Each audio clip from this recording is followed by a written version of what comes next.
Light ഹൗസിൻ്റെ ഈ പുതിയ എപ്പിസോഡിലേക്ക് ഏവർക്കും സ്വാഗതം. 16-ാം നൂറ്റാണ്ടിൽ നടന്ന സംഭവമാണ്. ഒലിവർ ക്രോംവെൽ ഇംഗ്ലണ്ട് ഭരിച്ചിരുന്ന കാലം. ഏതോ ഗുരുതരമായ കുറ്റത്തിന് ഒരു യുവ സൈനികൻ വധശിക്ഷയ്ക്ക് വിധിക്കപ്പെട്ടു.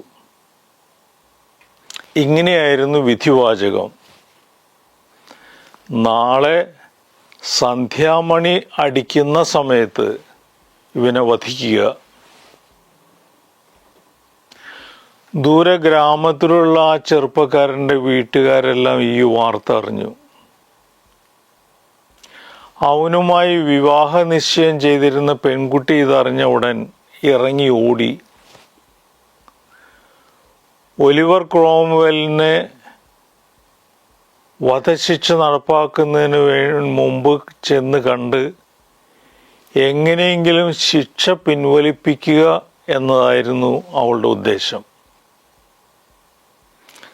പക്ഷെ നടന്നും ഓടിയും പട്ടണത്തിനടുത്ത് എത്തിയപ്പോഴേക്കും സന്ധ്യയാകാറായി.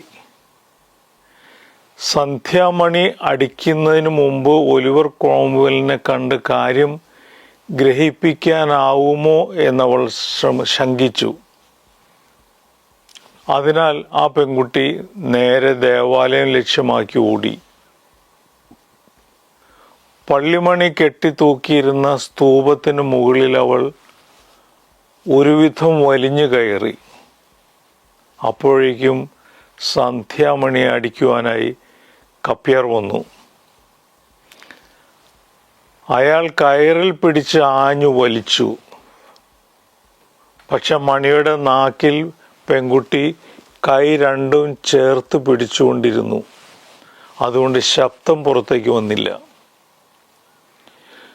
കപ്യാർ ഓരോ പ്രാവശ്യവും കയറിൽ പിടിച്ച് വലിച്ചപ്പോൾ ആ പെൺകുട്ടിയുടെ കൈകൾ മണിയുടെ വശങ്ങളിൽ തട്ടിച്ചതഞ്ഞു. ബധിരനായ കപ്യാർ ഇതൊന്നും അറിയാതെ മണിയടിയും കഴിഞ്ഞ് മടങ്ങി. വധശിക്ഷ നടപ്പാക്കുന്ന മൈതാനത്തിൽ മരണത്തിന് വിധിക്കപ്പെട്ട യുവാവും ശിക്ഷ നടപ്പാക്കേണ്ടവരും സന്ധ്യാമണിയുടെ മുഴക്കവും കാത്തിരിക്കുകയായിരുന്നു. പക്ഷെ നേരം ഇരുട്ടിക്കഴിഞ്ഞിട്ടും മണിയുടെ ശബ്ദം കേൾക്കുന്നില്ല. സന്ധ്യാമണി അടിക്കുന്ന സമയത്ത് വധിക്കണം എന്ന വിധിയുള്ളതിനാൽ മണി അടിക്കാതെ വിധി നടപ്പാക്കാനും വയ്യ. എന്താണ് ഇതിൻ്റെ കാരണം എന്നന്വേഷിച്ചുകൊണ്ടിരുന്ന ഒലിവർ ക്രോംവെലിൻ്റെ മുന്നിലേക്ക് കീറിപ്പറഞ്ഞ വസ്ത്രവും ചോരയൊലിക്കുന്ന കൈകളുമായി ആ പെൺകുട്ടി കടന്നു വന്ന് കാര്യങ്ങൾ വിശദീകരിച്ചു. അങ്ങേ കണ്ട് കാര്യം പറയുന്നതിന് മുമ്പേ സന്ധ്യാമണി അടിക്കുമോ എന്ന പേടി കൊണ്ട് ഞാൻ മണിമാളികകളുടെ മുകളിൽ കയറി കഷ്ടപ്പെട്ട് വലിഞ്ഞു കയറി. അങ്ങനെയാണ് എൻ്റെ വസ്ത്രങ്ങൾ കീറിയത്. ശബ്ദങ്ങൾ കേൾക്കാതിരിക്കുവാൻ ഞാൻ അതിൻ്റെ നാക്കിൽ കൈകൊണ്ട് പിടിച്ചതിനാൽ എൻ്റെ കൈകൾ ചതഞ്ഞു. ദയവ് ചെയ്ത് അങ്ങ് എനിക്ക് വിവാഹം നിശ്ചയിച്ചിരിക്കുന്ന ഇദ്ദേഹത്തിന് മാപ്പ് കൊടുത്ത് എന്നെ അനുഗ്രഹിക്കണം. പെൺകുട്ടിയുടെ ചോരയൊലിക്കുന്ന കൈകളിലേക്ക് നോക്കിയ ഒലിവർ ക്രോംവെൽ പറഞ്ഞു: നിന്റെ രക്തമൊലിക്കുന്ന ശരീരം നിന്റെ സ്നേഹം ജീവനുള്ളതാണെന്ന് വ്യക്തമാക്കുന്നു. ആ സ്നേഹത്തെ പ്രതി ഞാൻ യുവാവിനെതിരെയുള്ള ശിക്ഷ പിൻവലിക്കുന്നു. നിങ്ങൾക്ക് രണ്ടുപേർക്കും സമാധാനത്തിൽ പോകാം.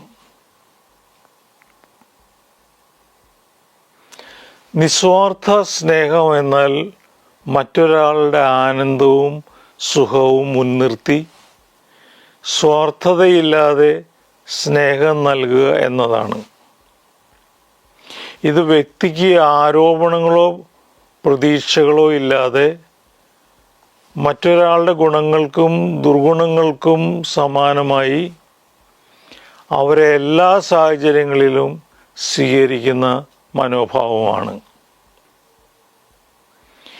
നിസ്വാർത്ഥ സ്നേഹത്തിൻ്റെ മുഖ്യ വിശേഷണം ഇച്ഛാശക്തിയോടെയുള്ള നിഷേധാത്മക മനോഭാവമാണ്.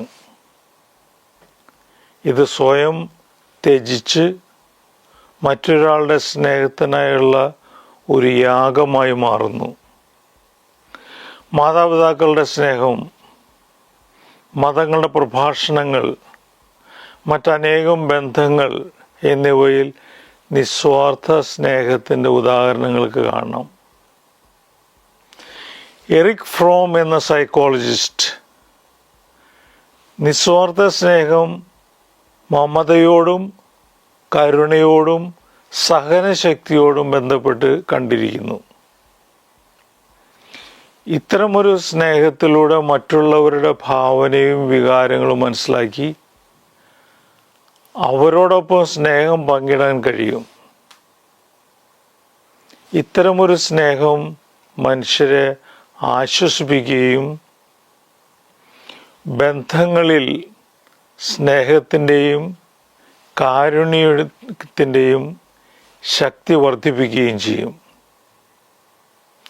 ജീവനുള്ള സ്നേഹം നമുക്കുണ്ടെങ്കിൽ